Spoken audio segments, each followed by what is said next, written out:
You're tuning into Dong Nai radio and television station. Coming first with local news.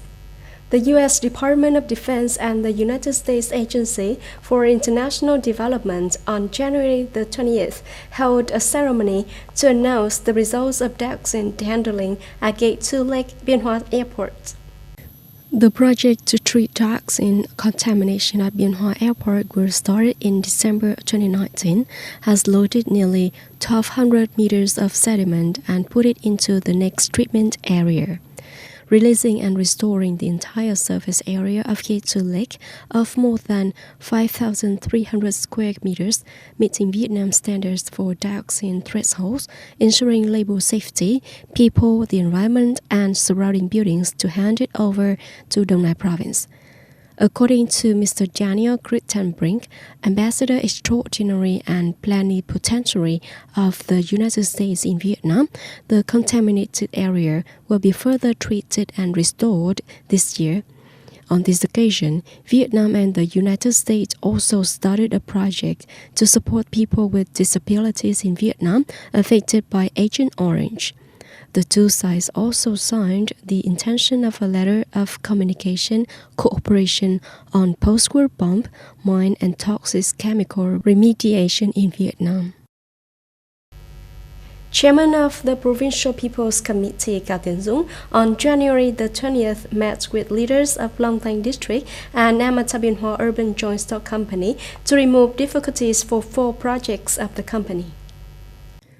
Those are Long Thanh High-Tech Industrial Park projects about 410 hectares, Amata City Long Thanh Project, Long Thanh 1 Urban Services Project, and Long Thanh 2. Recognizing the difficulties of the investor, Chairman of the Provincial People's Committee Cao Tiến Dũng asked the departments of Long Thanh District to support enterprises to speed up the compensation and site clearance. The Provincial People's Committee also approved the relocation of Liên Kim Sơn landfill for businesses to implement the project. Amata's proposal for project extension will be considered and approved by the province. The chairman of the province also noted the investor when there is clean land for quick construction of the project to put into operation. The fact that the U.S. Trade Agency has not proposed the government of this country to impose taxes or use sanctions on Vietnam's exports is a good news for many export industries. However, this is also the time for Vietnam to deal with origin fraud and counterfeiting Vietnamese goods to avoid export tax. In the current complicated and difficult world economy, Vietnamese businesses must prepare for the possibility of facing more defense lawsuits in export markets. President-elect Joe Biden on January the 28th takes office in an unprecedented security tightening special ceremony at the Capitol in Washington, D.C. to begin rebuilding and revitalizing troubled and challenging America. Many former heads and families were present at Biden's inauguration, including former Presidents Barack Obama, Bill Clinton, and George Bush. However, Mr. Biden's predecessor, Donald Trump, did not attend the ceremony. Mr. Biden took the oath of office before the Chief Justice of the Supreme Court, John Roberts. After that, he delivered a speech that was highly praised for arousing a spirit of national solidarity and affirming his commitment to bringing America out of the crisis. He also pledged to make efforts to restore U.S. relations with allies as well as strengthen Washington's global leadership after 4 years of implementing the America First policy under his predecessor, Donald Trump.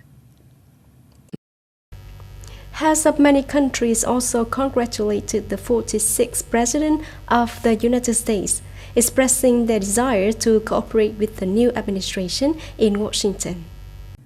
European Commission President Ursula von der Leyen said, "The new dawn in America is a moment that Europe has been waiting for. Europe is ready for a fresh start with its oldest and most trusted partner." British Prime Minister Boris Johnson said, "I want to work closely with Biden and his new administration, strengthen our bilateral partnership, and realize our common priorities from addressing climate change, post-pandemic reconstruction, and security enhancement across the Atlantic." French President Emmanuel Macron posted on Twitter a message welcoming the US back to the Paris Agreement on climate change.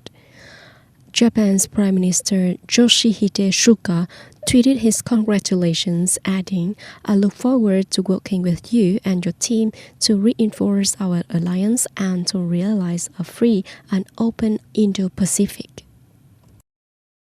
That's all for the news today. Thank you for joining us and goodbye.